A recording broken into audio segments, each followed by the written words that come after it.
저희가 바쁘게 살아가다가도 몸이 아프면 어떻게 해야 합니까? 몸이 아프면 쉬어야죠. 몸에 이상이 오면 쉬라는 사인입니다. 그런데 이 사인을 무시하고 계속 일을 하고 또 바쁘게 움직이시면 병이 납니다. 그러므로 몸에 어려움이 오면 쉬어야 하듯이 지금 바이러스로 인해서 지금 세상이 지금 아픕니까? 안 아픕니까? 아파요. 아프니까 하나님께서 좀 쉬어라 하신다고 저는 그렇게 생각합니다. 이스라엘 백성이 바벨론에게 멸망을 당하고 바벨론에게 포로가 돼서 70년 포로 생활하면서 하나님께서 이스라엘 백성들에게 안식을 주셨다, 그렇게 말씀하십니다. 그러니까 하나님께서 그들에게 안식을 해라, 안식할 때예요. 그 안식은 우리가 가만히 있는 것이 아니라 이 안식의 핵심은 몸이 아플 때 그냥 몸만 쉬는 것이 아니라 우리의 마음을 돌이켜보고 우리의 믿음을 돌이켜보고 우리의 삶을 돌아보는 시기다 하는 것입니다. 그러므로 이 어려운 시기에 우리가 해야 할 일은 뭐냐 하면은 물론 또 전처럼 바쁘신 분들도 계십니다만 대부분 이럴 때일수록 우리가 안식을 통해서 무엇을 해야 된다? 우리의 믿음을 돌아보고 우리의 삶을 돌아보는 시기라 저는 그렇게 생각되어집니다. 하나님께서 땅을 좀 이렇게 닫으실 때는 어디를 열어라? 하늘을 열어라 하는 거, 하늘을 열어라. 그래서 저 또한 이번 코로나 때문에 평소보다는 좀 더 시간이 있고요. 그래서 제가 저의 믿음을 좀 많이 돌아보고 있습니다. 그리고 좀 더 하고 있는 작업은 공부를 부족합니다. 공부라고 하기에는 부끄럽고요. 지난 배웠던 것들을 다시 돌아보면서 이 교회사를 조금 공부하고 있습니다. 그러면서 오늘날 교회를 좀 더 이해하고 어떻게 하나님이 기뻐하시는 교회로 회복할 것인가. 그래서 그런 나름대로의 은혜의 시간을 통해서 제 자신의 믿음을 돌아봅니다. 평소에는 우리가 잘 모르다가도 어려움이 다가오면은 이게 나의 믿음이 참 별거 아니었구나 하는 것을 깨닫게 됩니다.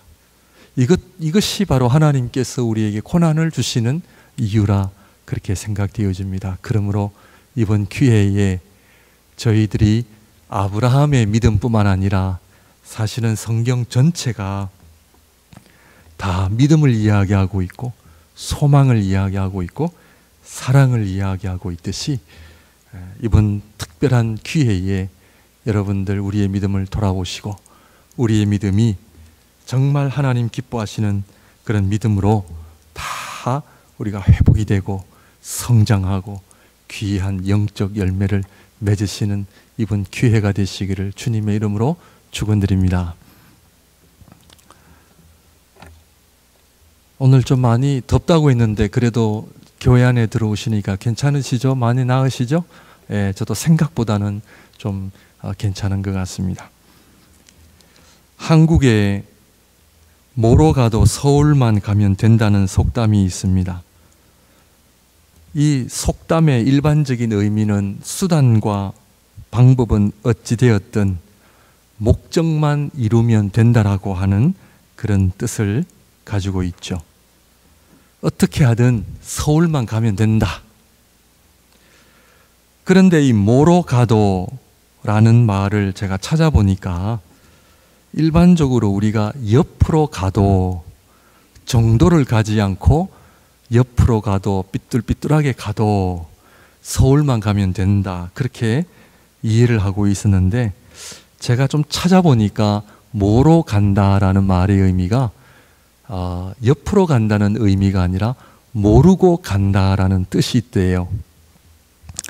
모로라는 말이 모르고라는 뜻이래요. 그 한글에 그런 의미가 있더라고요. 그래서 모로 가도 서울만 가면 된다라는 의미가 모르고 가도 서울만 가면 된다라는 뜻으로 한 시골 청년이 서울에 대해 아무것도 모른 채 무작정 상경을 의미한다는 그런 속담이래요. 그렇다고 이 속담에 너무 집중하셔가지고 설교가 안 들어오시면 안 됩니다. 그런 뜻이 아닌데, 그러고 나중에 또 찾아보셔서 혹시나 제가 잘못 설명하고 있다면 또 나중에 확인하시면 됩니다. 신앙생활도 무작정 모른 채 천국에만 가면 된다는 식으로 해도 될까 하는 생각을 해봅니다.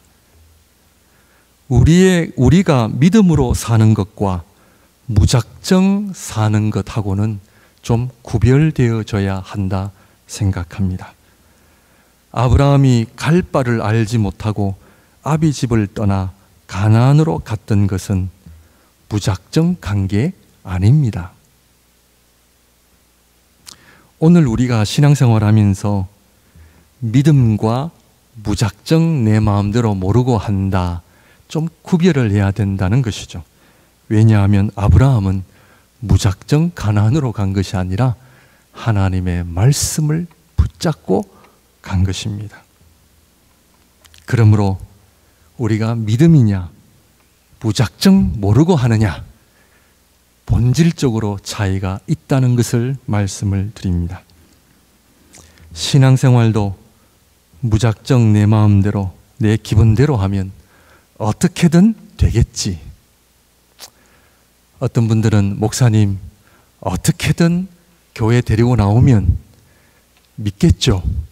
저도 그런 생각을 많이 하고 또 그렇게 부인은 하지 않았습니다. 어떻게 생각하십니까? 무작정. 첫 번째로 교회 다니면 좋다고 하니까 안 하는 것보다는 낫겠지. 집에 있으면 뭐해? 교회라도 가서 사람 만나고 좋은 말씀 들으면 그게 더 좋으니까 또 그러다 보면 믿음이 생기겠지. 믿음인지 무작정인지 우리가 알 수는 없습니다. 그러나 일반적으로 특별히 우리 이민교회 안에 좀 일어나고 있는 일들을 제가 조금은 예를 들어 말씀을 드리고 있습니다.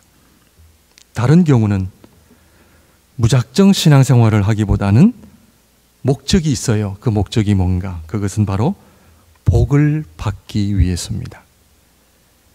우리 인간은 한마디로 생로병사를 겪는 존재입니다. 태어나서 나이가 들고 병이 들고 죽는 이런 연약한 존재이기 때문에 현실적으로 우리에게는 복이 필요합니다. 복을 원치 않는 분 아무도 없습니다.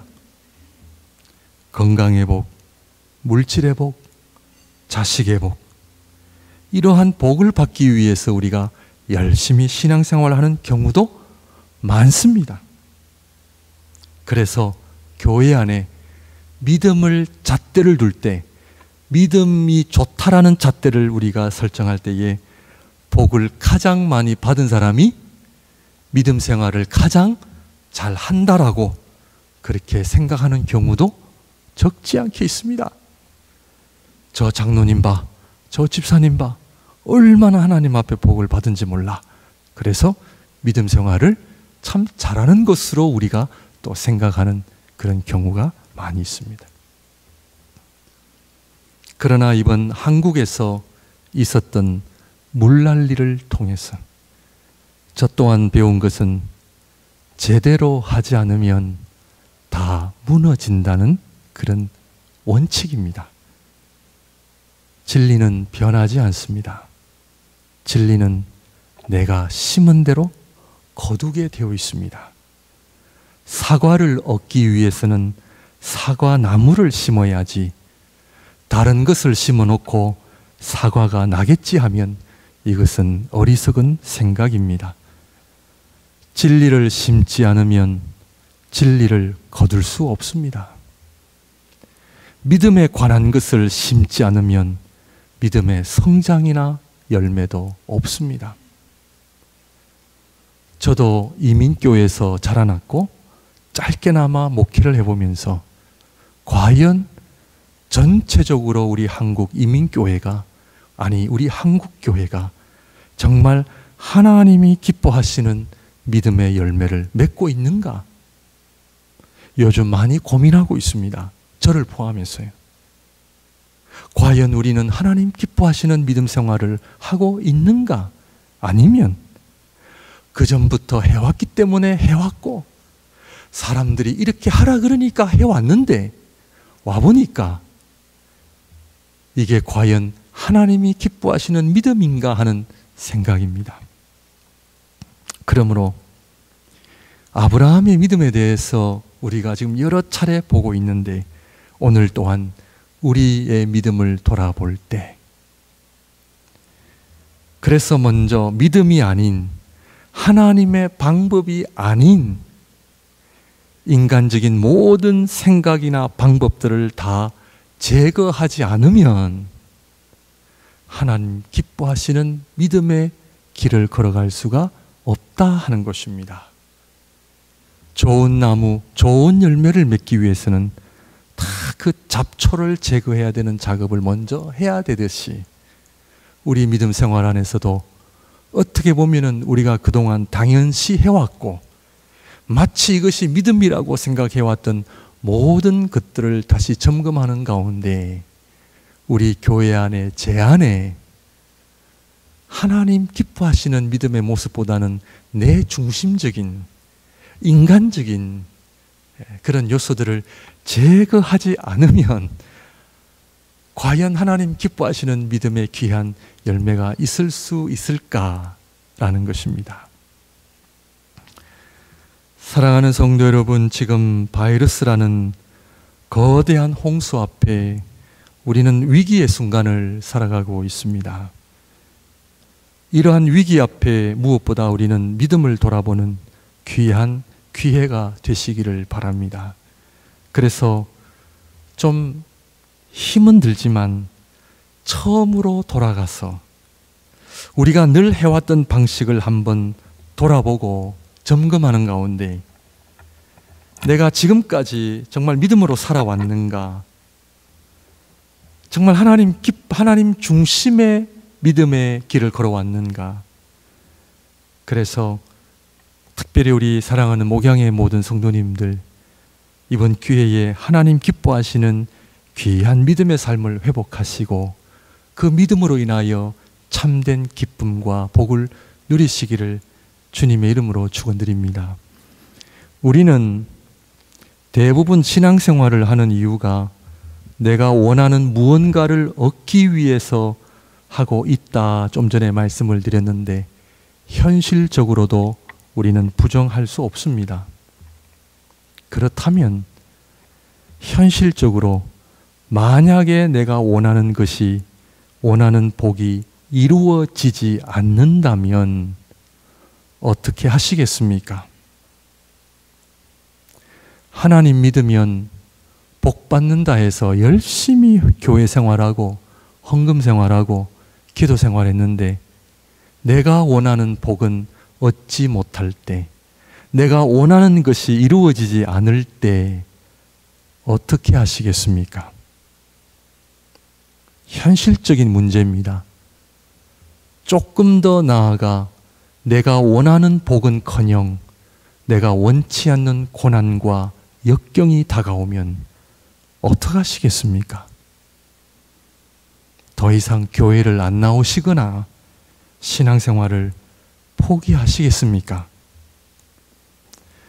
이번 바이러스 사태 속에서 다른 교회 목사님들로부터 듣는 이야기 중 하나는 저희 교회의 이야기가 아니라 타 교회의 이야기인데요. 성도님들이 이번 기회를 통해 목사님께 전화를 드려 더 이상 교회를 출석하지 않겠습니다, 이런 통보하는 성도님들이 많대요. 이런 분들은 아마도 본인들이 원하는 목적이 교회 생활을 통해 더 이상 이루어지지 않는다라는 그런 판단 속에 그런 결정을 내린 것이 아닌가 하는 생각을 해봅니다. 지금까지 신앙생활에 오시면서 원하는 복 다 얻으셨습니까? 원하는 거 다 누리고 계십니까? 아직도 이루어지지 않았다면 어떻게 하시겠습니까? 신앙생활 하면 할수록 고난이 더 찾아오는 분들 계십니까? 역경이 더 나를 어렵게 한다 그렇게 생각하는 분들 계십니까? 오늘 설교 제목처럼 우리의 믿음을 돌아보아야 합니다. 그래서 앞으로 어떤 어려움이 우리에게 다가온다 할지라도 하나님 앞에 굳건한 믿음, 하나님이 원하시는 믿음으로 승리하시기를 바랍니다. 아브라함의 경우를 우리 한번 볼까요? 아브라함이 하나님으로부터 이삭을 받았습니다. 만약 아브라함의 믿음의 목적이 없었던 아들을 얻는 것이라면 어떻게 그가 다시 하나님 앞에 그 귀한 아들을 바칠 수 있었는가 하는 문제입니다. 사실 성경을 보면 하나님께서 이삭을 아브라함이 번제로 죽이려고 할 때 하나님 말리셔서 그 아들을 드린 것은 아니죠. 그러나 성경은 이미 아브라함의 중심을 통해 그 아들은 하나님 앞에 드렸습니다. 우리가 생각하는 예수 믿고 복 받는 것이 우리 믿음의 목적이라면 하나님으로부터 받은 복을 다시 하나님 앞에 드릴 수 있겠냐는 거예요.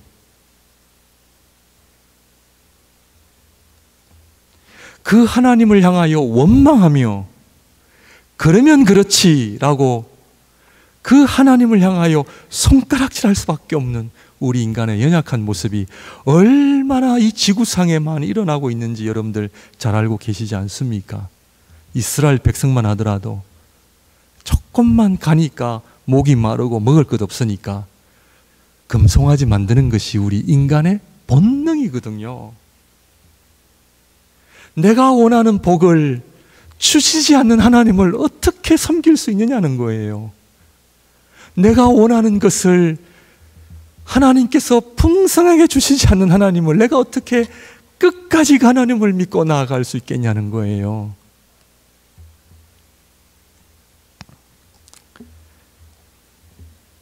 그러므로 아무리 귀해도 하나님 앞에 아낌없이 바치는 것이 믿음인가?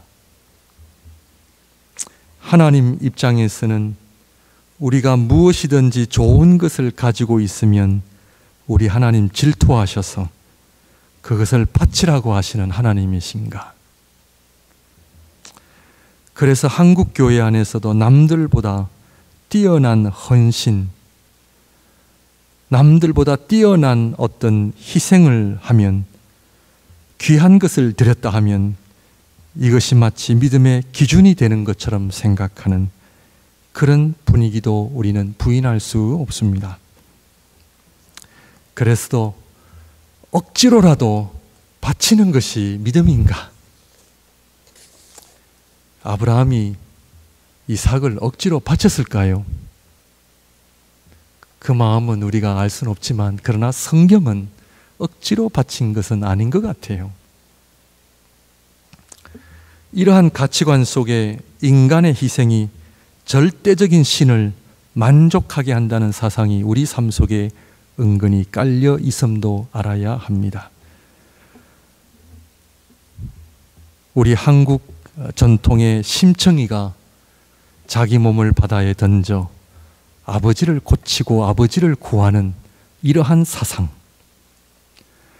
오늘 본문에도 아브라함도 그 귀한 아들을 드림으로 말미암아 하나님께서 그를 인정하시고 그를 믿음의 조상으로 삼으셨다라고 하는 이 말씀이 과연 정말 아낌없이 다 드리는 것이 우리 믿음의 본질인가라고 하는 것입니다. 어디까지 들어야 하나님 기뻐하실까? 이런 고민은 한 번 정도는 해보셨으리라 추측을 해봅니다. 지금까지 아브라함의 믿음을 여러 번 살펴보면서 그렇다면 오늘 아마 아브라함의 믿음에 대해서 아마 한 번, 두 번 더 하고 아브라함의 믿음에 대해서는 좀 정리를 하려고 합니다. 아브라함의 믿음을 여러 번 살펴보면서 성경적인 믿음은 무엇인가? 성경이 아브라함의 믿음을 통해 우리에게 어떤 믿음의 본을 제시하고 있는가? 아브라함의 믿음은 개인적인 믿음의 훌륭한 면도 있지만 그러나 그것은 아니다 하는 것을 우리에게 말씀하고 있습니다.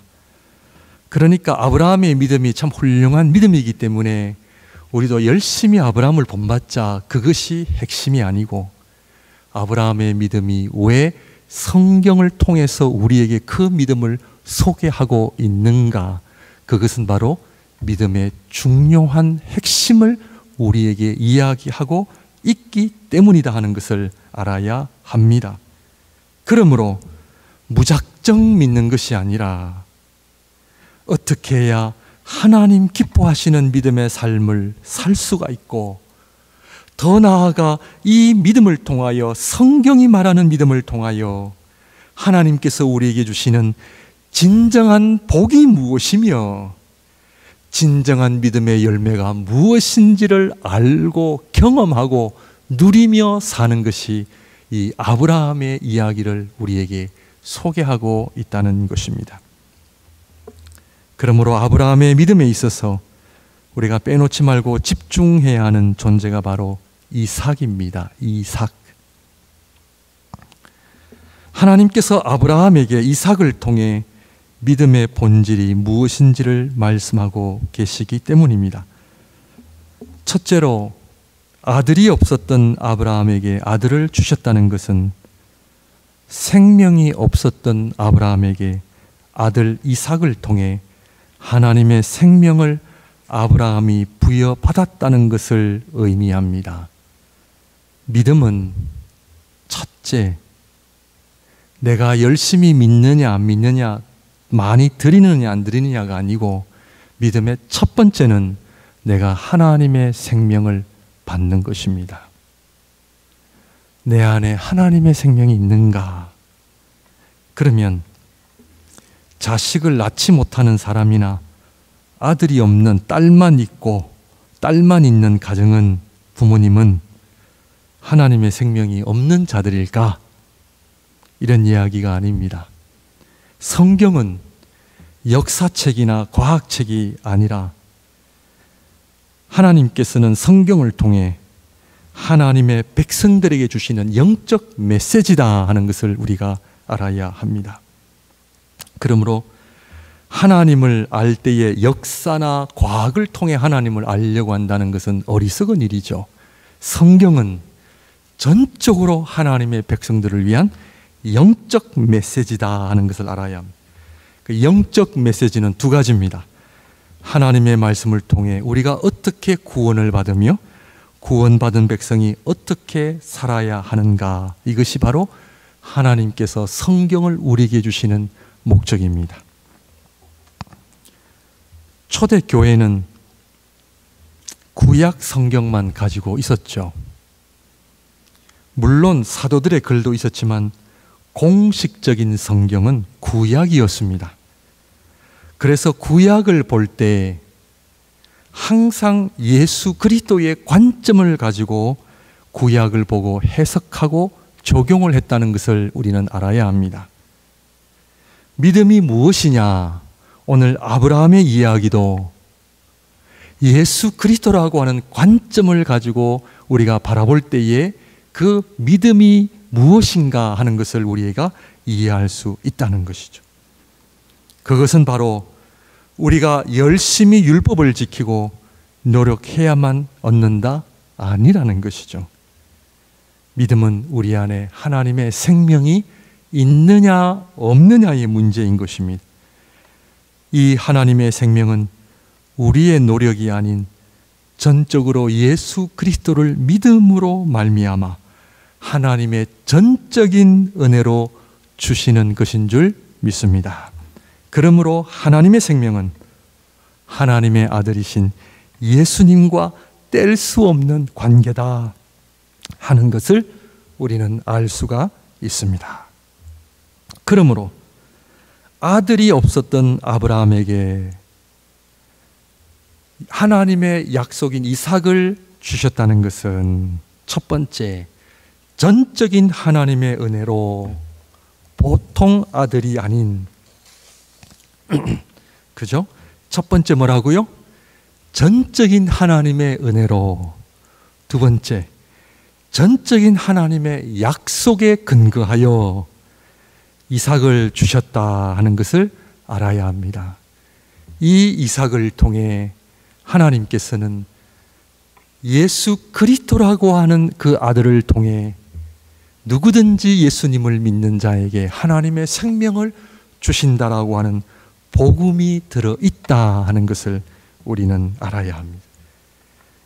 이 하나님의 생명을 통해, 이 하나님의 생명은 어떻게 온다고요? 전적인 하나님의 은혜와 전적인 하나님의 말씀에 근거하여 하나님의 생명을 우리에게 주신다 하는 것입니다.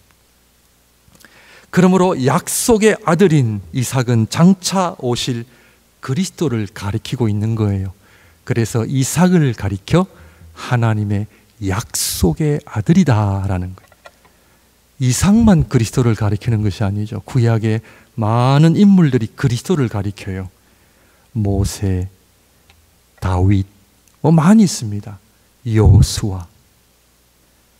그러므로 우리가 성경을 볼 때에 예수 그리스도라고 하는 관점을 가지고 특별히 구약을 보고 이해한다는 것은 얼마나 중요한지 모릅니다. 그러므로 히브리서 11장을 보게 되면 아브라함도 장차 오실 예수 그리스도를 믿었다는 거예요. 예수 그리스도를 믿는 믿음으로 그가 하나님의 백성이 되었고 하나님의 자녀가 되었다라고 하는 것이죠. 그러므로 하나님의 아들이신 예수 그리스도께서 오신 목적이 뭡니까? 그것은 바로 하나님의 생명을 나누어 주시기 위해 우리 예수님 이 땅에 오셨다 하는 것입니다. 반대로 죄는 무엇입니까? 하나님의 생명을 잃어버리는 것이죠.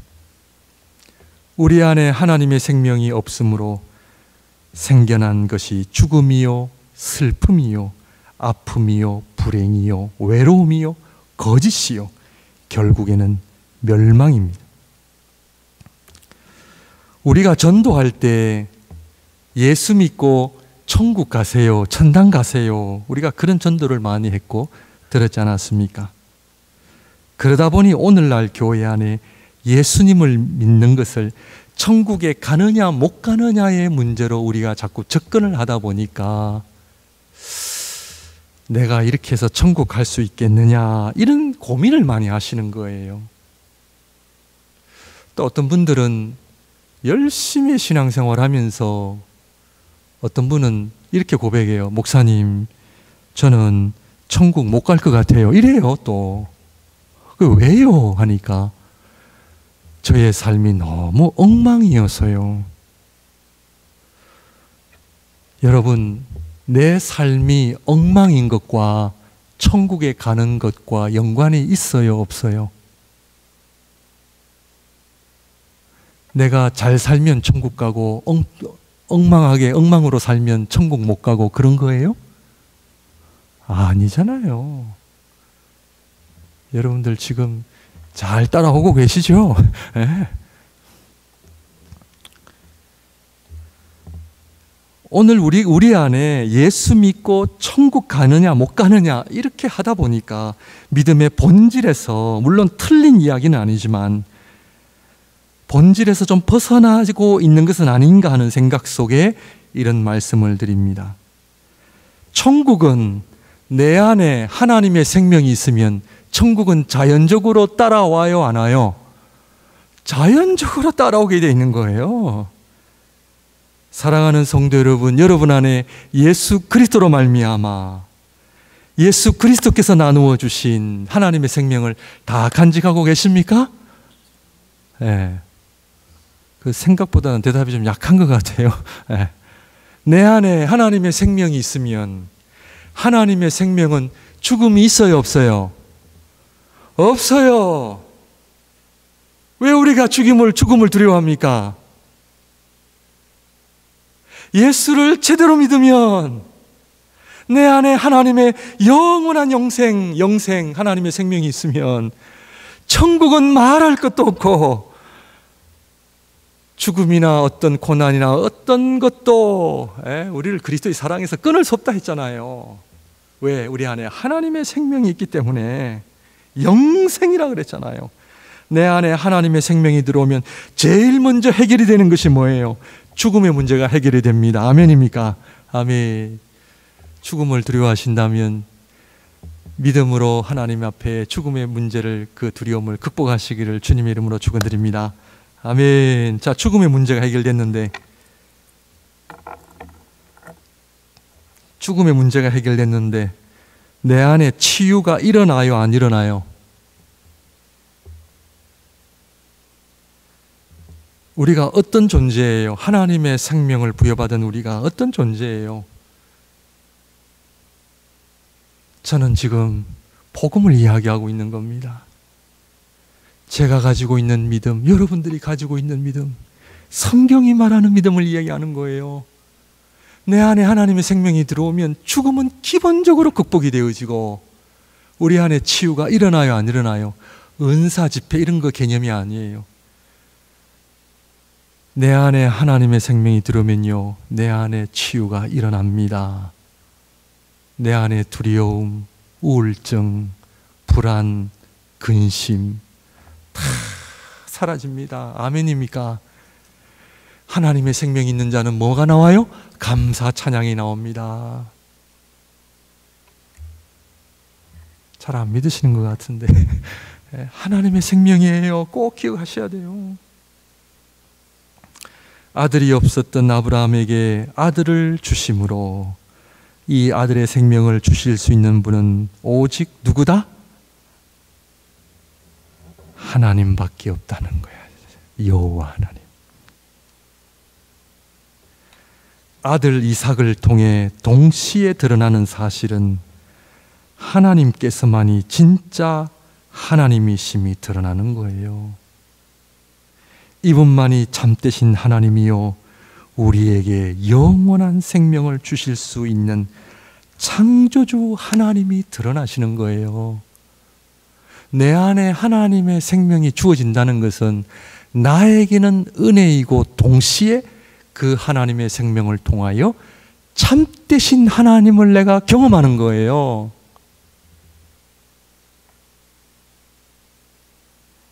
이 창조주 하나님께서만이 진정한 구원, 당신의 거룩한 생명을 나누어 주실 수 있으신 분이 유일하게 하나님밖에 없다는 거예요. 아멘입니까?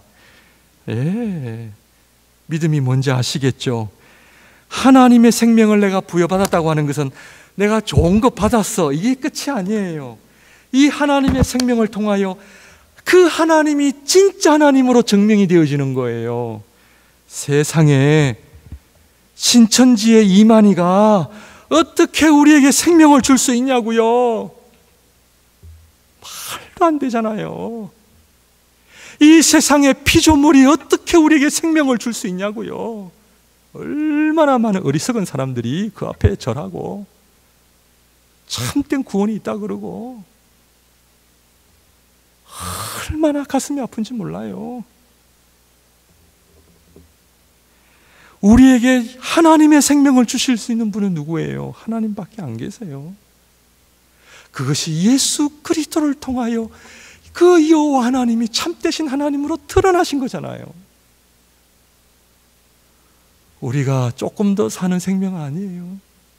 조금 몇십 년 더 사는 생명이 아니라 죽음도 아픔도 멸망도 죄도 다 이길 수 있는 그 하나님의 생명을 그 약속의 아들을 통해 우리에게 주셨다는 거예요.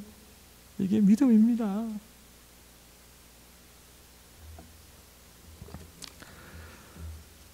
그러므로 믿음은 뭐다? 꼭 기억하자. 내 안에 하나님의 생명이 있는 것이다. 하나님의 생명이기 때문에 제일 먼저 신앙생활 제일 잘하는 사람이 뭐예요? 감사예요. 그리고 기쁨이에요. 그래서 우리 그 서유리 문답 1번의 인간의 목적이 뭐냐? 하나님께 영광 돌리고 그로 인하여 뭐 하는 것이다? 즐거워하는 거예요. 즐거워하는 거예요. 여러분 기쁨이 있으세요? 네. 기뻐해야 돼요. 그냥 이거는 우리가 흉내 내는 것이 아니라 하나님의 생명이 내 안에 들어오면 감사 찬양이 올라오는 거예요. 기쁨이 오는 거예요. 우리 목양교회 기쁨이 충만한 교회가 되기를 주님의 이름으로 축원드립니다. 여러분 가정 안에 기쁨이 충만한 가정이 되시기를 바랍니다. 아빠 엄마가 얘들아 우리 기뻐하자 이래가지고 기뻐해요? 아니에요. 내 안에 하나님의 생명이 있으면 기쁜 거예요. 얼마나 감사한데요. 영원한 생명 주신 하나님 앞에 내가 어떻게 살든 상관없잖아요. 감사한데 다 하나님의 은혜인데 하나님의 생명을 내가 누리고 있는데 금방 태어난 아이들이 그 아빠 엄마 앞에서 그냥 재롱을 부리고 아무 걱정 없이 살듯이.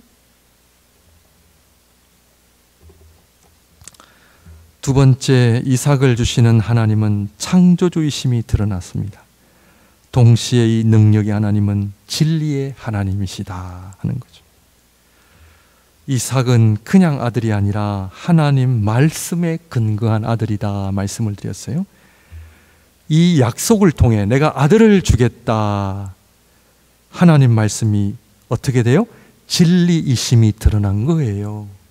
우리 하나님 뻥치시는 하나님이 아니시고 내가 아들을 주겠다 하시면 그 약속이 이루어져요, 안 이루어져요? 이루어져요. 왜? 우리 하나님 참되신 하나님이시니까. 예수 믿는 자에게 영생을 주겠다 하시면 그 말씀이 진리예요, 아니에요? 진리예요. 아멘이죠. 내가 너에게 영생을 주노라, 평안을 주노라. 아멘 할 것밖에 없어요. 우리는. 왜? 진리의 말씀은 이루어지기 때문이죠. 하나님의 말씀, 약속의 결과가 이삭이라는 말이에요. 하나님 말씀에는 어떤 역사가 일어나는가? 생명의 역사가 일어납니다. 그러므로 믿음은 하나님의 말씀에 순종하는 것과 떨어질 수 없어요. 떨어질 수 없어요. 왜?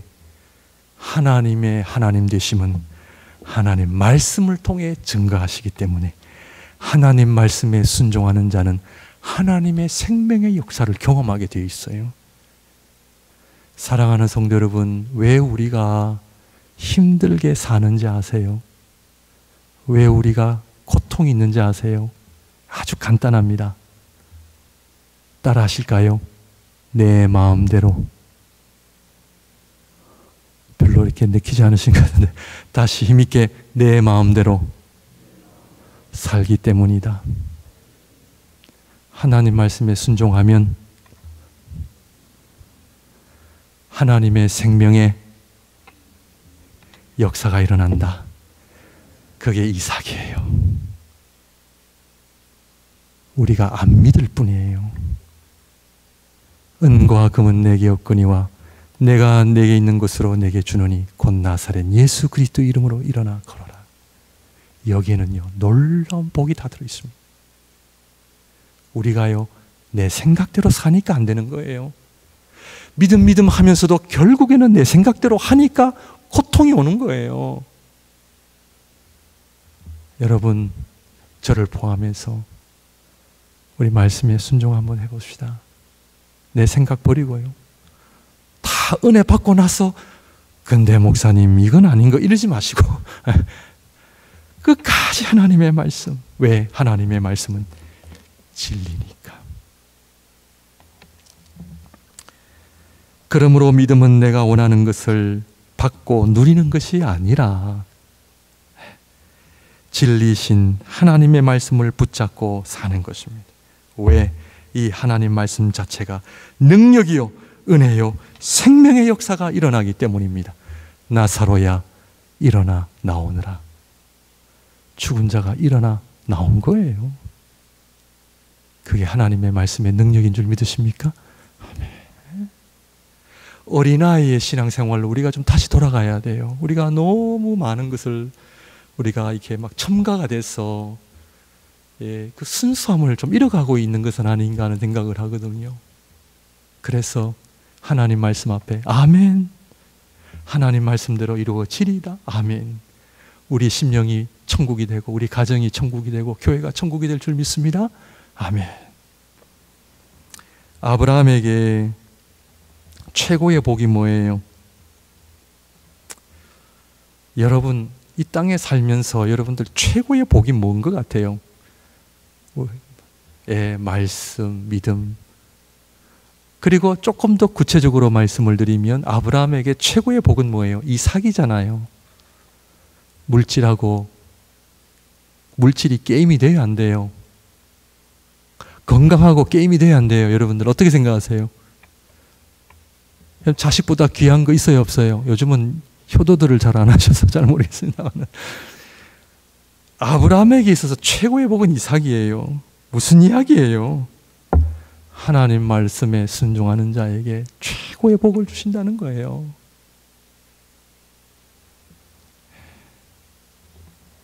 하나님의 생명을 지닌 자 무엇을 붙들고 살아야 됩니까? 물질 붙들고 살아야 돼요? 건강 붙들고 살아야 돼요? 아니죠. 하나님의 말씀 붙들고 살아야 될 줄로 믿습니다. 하나님 말씀 자체가 능력이요, 치유요, 복이요. 아픔, 불행, 우울, 물질, 관계, 자식의 어려움이 있습니까? 하나님 말씀 앞으로 나오시길 바랍니다. 인간적으로 해결 안 됩니다. 정말 해결 안 됩니다. 사람들의 위로, 사람들 밥 사주고 이거요? 안 됩니다. 제가 해보니까 안 되더라고요. 우리에게 진정한 믿음의 역사는 무엇이다? 말씀밖에 없어요. 그 하나님 가장 기뻐하시는 게 뭐다? 회개요, 회개. 하나님, 내가 말씀대로 살지 못했습니다. 우리 가정 안에 말씀 붙잡지 않았습니다. 부모로서 말씀 붙잡지 못했습니다.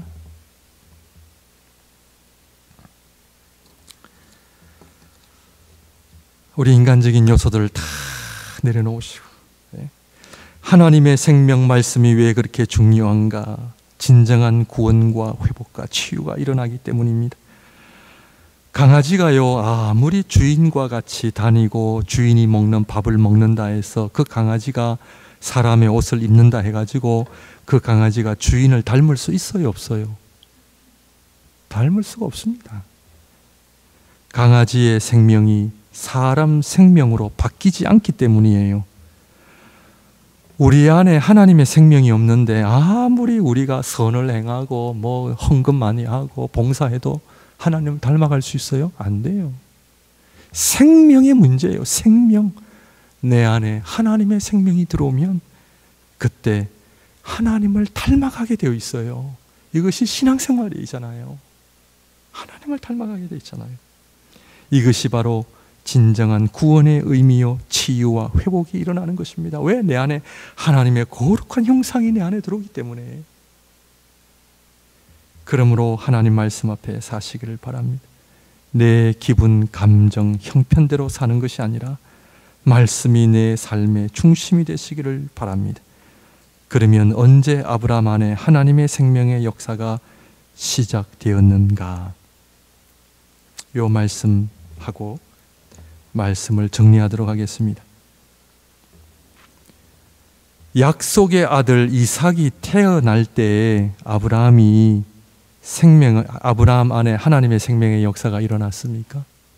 제가 말씀 서두에 약속의 아들 이삭을 통해 하나님의 생명이 그에게 주어졌다, 그런 표현을 썼는데 잘 들으셔야 됩니다. 그러면 이삭이 태어날 때 아브라함 안에 하나님의 생명이 들어갔느냐는 거죠.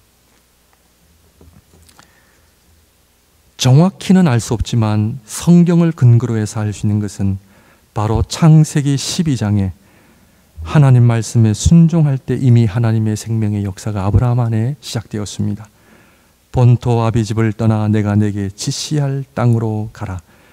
이 하나님 말씀에 아브라함이 순종할 때 어떤 역사가 일어납니까? 이미 이삭이 태어난 거예요, 성도님들.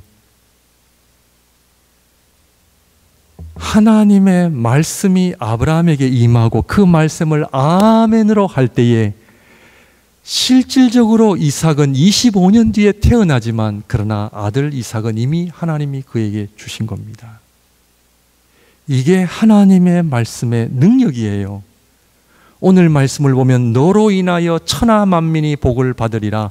자, 천하 만민이 복을 받는 것은 미래형이지만 그러나 이미 하나님께서는 아브라함을 통해 천하 만민에게 복을 받는 것은 시작되었다는 거예요.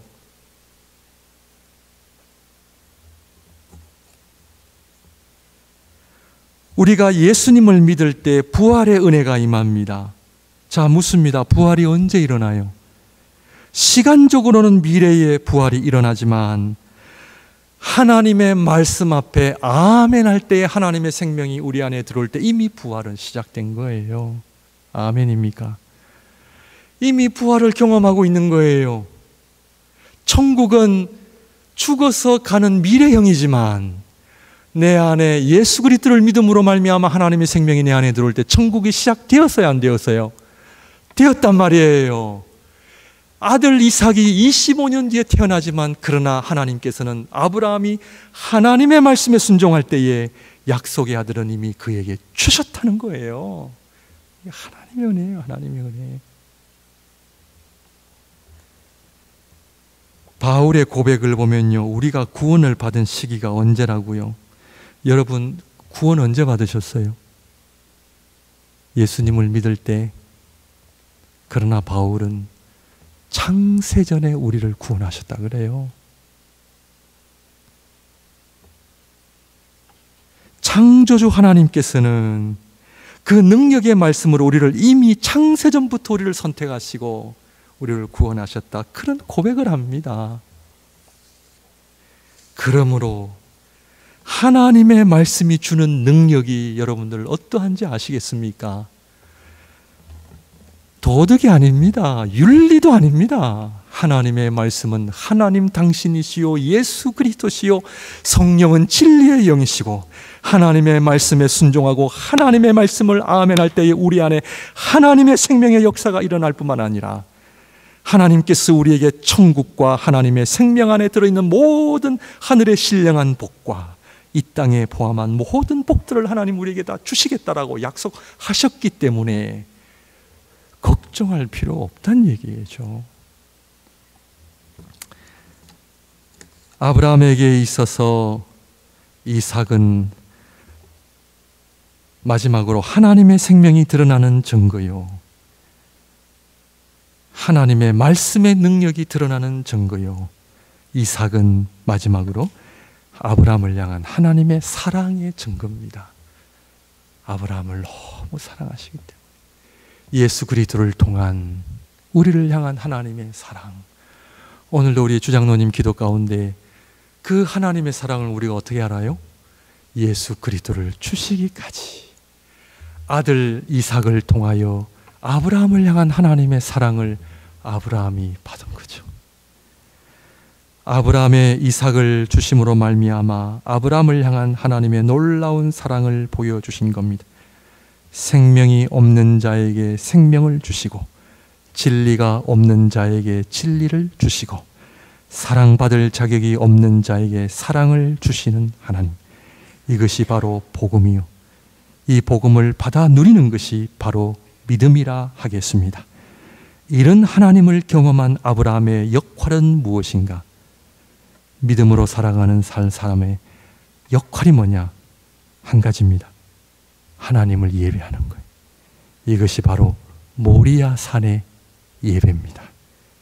이 예배는 하나님을 인정하는 자리, 하나님을 순종하는 자리, 하나님을 사랑하는 자리, 하나님께서는 이삭을 통해 아브라함에게 생명을 주시고 말씀을 주시고 사랑을 주신 것처럼 아브라함은 예배를 통하여 이삭을 통해 하나님을 경외하고 하나님을 순종하고 이삭을 드림으로 말미암아 하나님을 사랑하는 자리에까지 가게 된 것이 바로 예배요.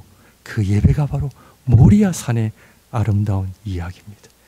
이것이 바로 하나님이 기뻐하시는 예배요 믿음의 삶인 줄 믿습니다. 기도하겠습니다.